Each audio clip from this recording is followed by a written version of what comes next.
Ayan. Ayaw pa rin umandar. Ayan ang valve clearance niya, oh.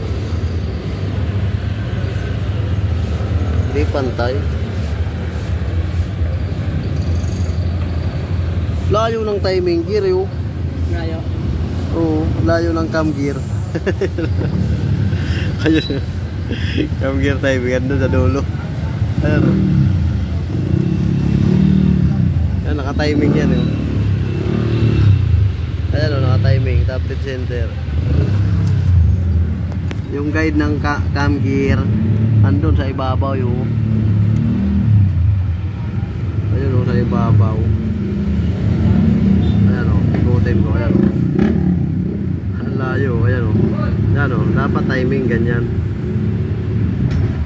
Ayan, oh, clearance, yun. Ang kulit ng clearance, kaya pala ayaw umandar. Tinap-overhaul din pala to, eh.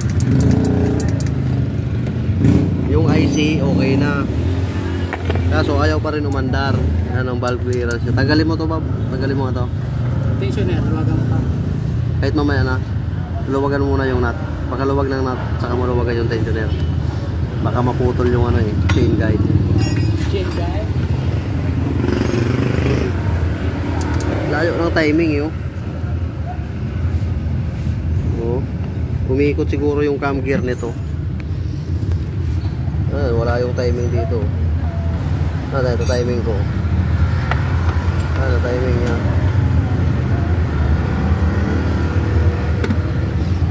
Dito ang layo.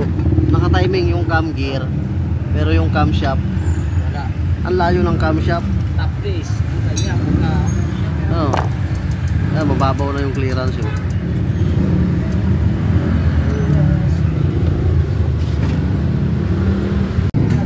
Ayan, oh. Dapat yan ang timing yan. Nakaganyan yung guide niya. Kanina nandun sa ibabaw, oh. Nakaganyan, oh.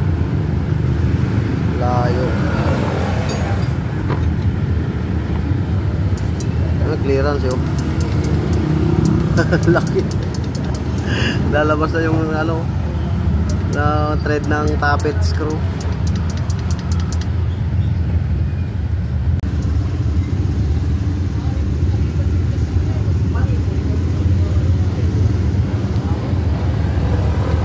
Okay na. Try mo nga tadyakan kung may compression na. Sige. Yun, meron na. Okay na.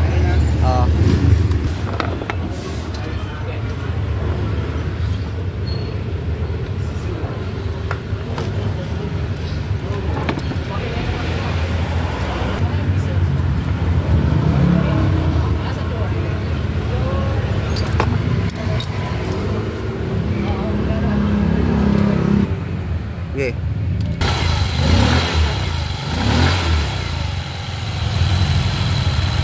Valve seal yan. Kaso ayan, ito.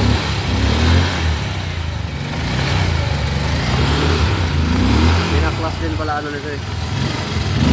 Cylinder head.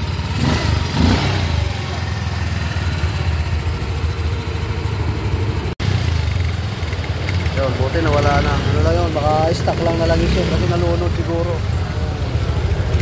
Gawa ng baliktad yung camshaft pagkaka-start. Saan rin nagastos ko doon? Puro labor niya. Ha? Puro labor niya, magkano rin nagastos sa kanya. Right. Ano, okay na yan, boy? Hindi lang pala ito yung problema niyan, yun. Landed. Yun, yung makina, nakawala sa timing kaya ayaw umandar. Okay na, ayaw pa rin umandar, eh. So, rin yung IC.